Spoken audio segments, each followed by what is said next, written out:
everybody, welcome back to my channel. I apologize if you can hear a fan in the background. It is really smoky in my house and also incredibly hot. There was no fire or anything like that, so anyway, yeah, I really apologize for that. Today I wanted to do something a little different. It occurred to me that I don't really have a lot of my own original written content on my page. I have some actually, but it's like privated because I get super shy and embarrassed and don't always want to share my own work. But that changes today. I am going to be presenting something that I presented today in class. I am taking like this little upgrading course. I'm taking it for fun, mainly to keep my brain active before university. And was supposed to be this assignment is really a short presentation. It's supposed to be like 6 minutes in length, nice and short, but it ended up going on for like a half an hour.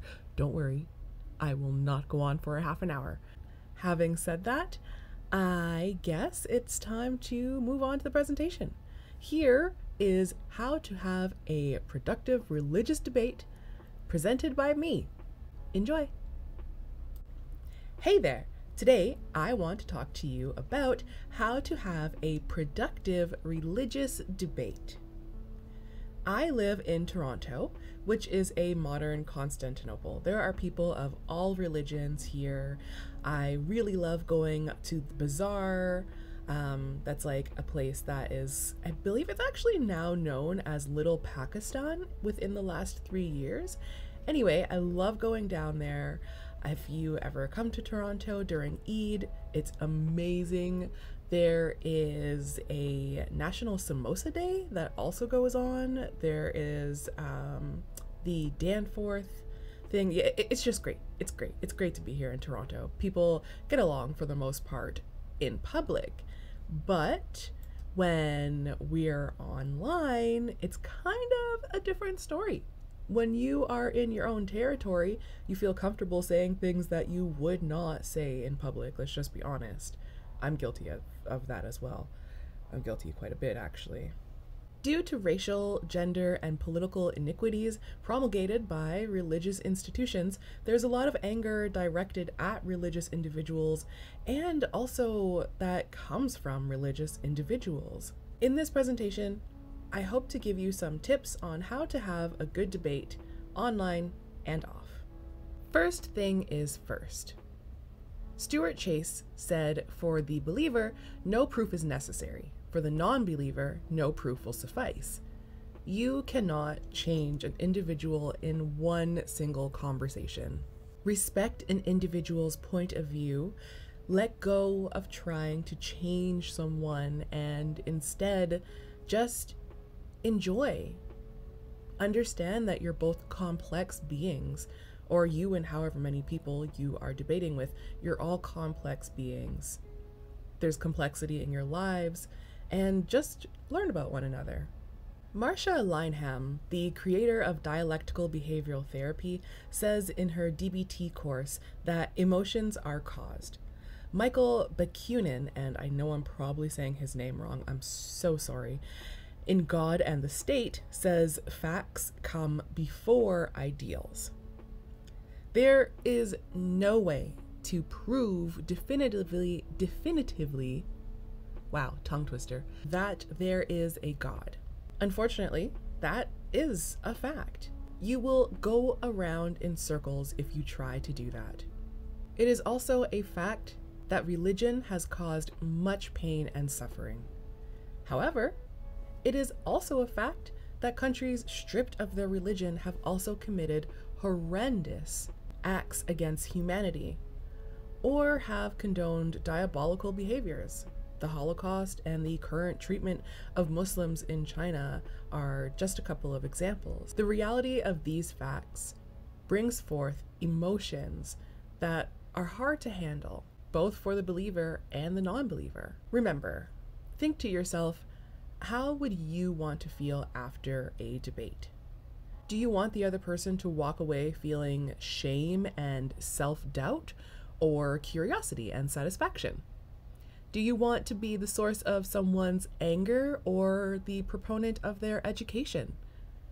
Stick to facts and don't get carried away by anecdotal stories of negativity and hatred. Present only the facts. For example, I recently got into a friendly debate with an atheist friend of mine, and she made a point that pollution was due to religious organizations. I don't want to get into the entire argument, but my counterpoint was essentially that religious institutions are also responsible for the majority of the world's humanitarian aid. By trying to go off of only facts alone, it ended up being a better conversation. We're still friends, and we just agree to disagree. In remaining civilized with one another and trying to be productive, we both see each other's point a lot more clearer, and it doesn't devolve into insults or what have you. Given the current political climate around, as Michael Bakunin, and again, I'm so sorry, I know I'm mispronouncing that, God and the state, it's important to know how to debate. I like to use Bo Seo's, and I really hope I'm pronouncing his name right, RISA debate format. Think, is the argument real, or are you just arguing for the sake of arguing? How important is the argument to you? Is the argument specific? Are you arguing about the topic or skirting around something else that is not intrinsic to the argument? Finally, are you aligned? Will both of you come out of this unscathed? Will you lose a friend? Is it worth having the argument if you are so vehemently opposed that the argument will turn to a quarrel? Be willing, not willful. Willfulness is opposing. It's unchanging, it's judgment, denying vulnerability. Willing is openness, mutability, non-judgment, embracing your own lack and others' vulnerability. Maybe say, I see your point. May I counter with, and then present your point. Or look for points of agreement. Try saying with a positive attitude. Can we agree on XYZ or ZYX? And go from there. And finally, check thyself before thou wreck thyself. Ask the question, who do I think I am? Something all-knowing and all-powerful does not need. The laws of the universe do not need, they simply are. We need.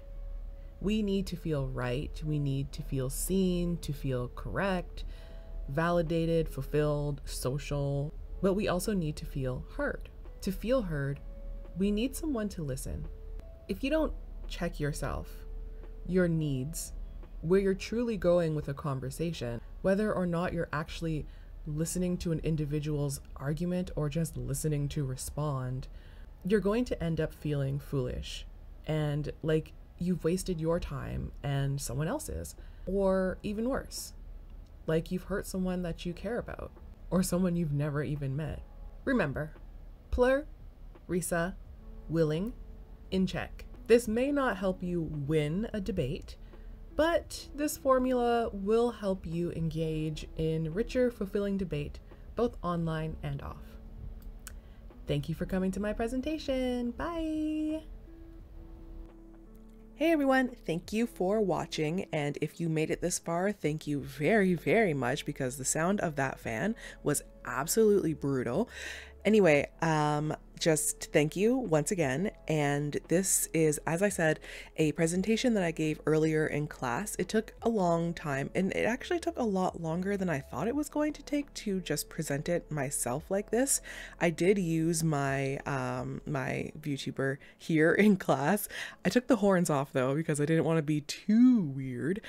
I just want to clarify that I do not mean to offend anyone. Like, I know it's the internet.